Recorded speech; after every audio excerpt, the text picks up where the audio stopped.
Hi, ఈరోజు మేము చేయబోతున్నాము రెడ్ పప్పుతో అండ్ సొరకాయతో పప్పు చేస్తున్నాం. చాలా అంటే చాలా బాగుంటుంది.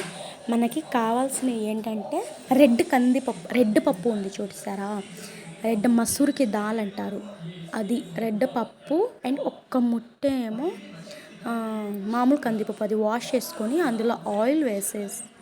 అందులో కొంచెం ఆయిల్ వేయాలి, వాటర్ వేసేసి కొంచెం ఆయిల్ వేసేసి తర్వాత టమాటాలు వేసేసి తర్వాత కొంచెం పసుపు వేసేసిన తర్వాత అది బాగా కుక్ అవ్వాలి. కుక్ అయిన తర్వాత మ్యాష్ చేసేసి పక్కన పెట్టుకొని మళ్ళీ దానికి ఒక బాండి పెట్టేసి, ఇది డైరెక్ట్ ఏంటంటే మేము తాలింపు వేసేస్తాం. డైరెక్ట్ తాలింపు. ఈ తాలింపులో మనం బాండి పెట్టేసి అందులో ఆయిల్ వేసేసి ఆయిల్లో ఒక ఉల్లిపాయ కోసుకొని వేసుకోండి. అది కొంచెం ఫ్రై అవ్వనివ్వాలి. తర్వాత మనం అన్నీ ఉన్నాయి అంటే జీరా అవన్నీ వేసేసి, అంటే జీరా పప్పు ఇవన్నీ వేస్తాం కదా, ఈ తాలింపు గింజలు వేసేసి అది కొంచెం ఫ్రై అయ్యి, అండ్ ఇది ఎండుమిరపకాయ కూడా వేసేసి అది ఫ్రై అవ్వాలి. అది ఫ్రై అయిన తర్వాత కొంచెం ఏమో అల్లం వెల్లుల్లి పేస్ట్ వేయాలి. కొంచెం 1/2 టీ స్పూన్ అల్లం వెల్లుల్లి పేస్ట్ వేస్తే సూపర్ ఉండేది టేస్ట్. అది కూడా వేసేసి అది కూడా మంచిగా ఫ్రై చేసేసేయండి. చూసారా, ఫ్రై చేసేస్తే ఇలా వచ్చిద్ది అనమాట ఫ్రై చేసేస్తే. ఓకే, ఇలా మంచిగా ఫ్రై చేసేసి అది అంటే ఆ పచ్చి వాసన అంతా పోవాలి.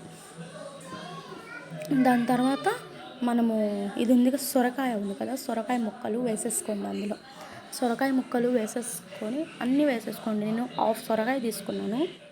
నాకు 1/2 సొరకాయ, ఎందుకంటే ముద్దకి సొరకాయ తింటూ ఉంటే పప్పు వేసుకొని సూపర్ ఉంటుంది.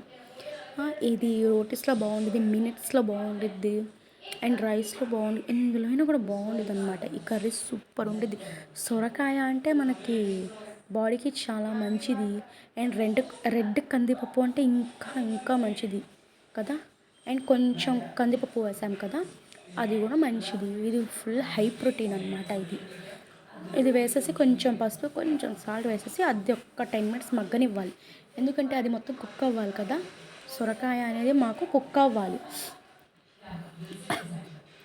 కుక్ అయిన తర్వాత కొంచెం సిమ్లో పెట్టేసి మూత పెట్టేసేయండి. అదిగోండి కుక్ అయింది చూసారా, ఒక 5 minutes మూత పెట్టేసి కుక్ అయిపోయిన తర్వాత ఈ పప్పు ఉంది చూసారా, ఈ పప్పు మొత్తం అందులో వేసేసేయండి. ఓకేనా, ఈ పప్పు మొత్తం అందులో వేసేసి అది కొంచెం వాటర్ వేసేసేయండి. ఒక గ్లాస్ ఆఫ్ వాటర్ వేసేసి ఇంకా అందులో ఏమి వేయక్కర్లేదు, కొంచెం కారం కూడా అక్కర్లేదు, కొంచెం కరివేపాకు వేసేసి అది బాగా మరగనివ్వండి. చూసారా, చూస్తుంటే ఎలా ఉంది, తినాలనిపిస్తుంది కదా. ఇంకెందుకు ఆలస్యం, తినండి, ఎంజాయ్ చేయండి. మంచిగా వేడి అన్నంలో వేసుకొని తినండి. సూపర్ అంటే సూపర్ ఉండిద్ది. చూసారా, ఇలా మరిగిద్ది అనమాట. మనం సాల్ట్ వేసుకోండి. నాకు సాల్ట్ సరిపోలేదు కాబట్టి నేను ఇందులో సాల్ట్ యాడ్ చేసాను. తగినంత సాల్ట్ యాడ్ చేసేసి బాగా ఒక 5 minutes ఫుల్లో పెట్టేసి వదిలేసేయండి. నాకు బాగా ఎందుకంటే ఇందులో మేము తాలింపు అన్నీ వేసేసాము, ఇంకా ఏం అక్కర్లేదు. అది మరగాలి బాగా ఒక 10 minutes. ఇది ఇలా మరిగిద్ది.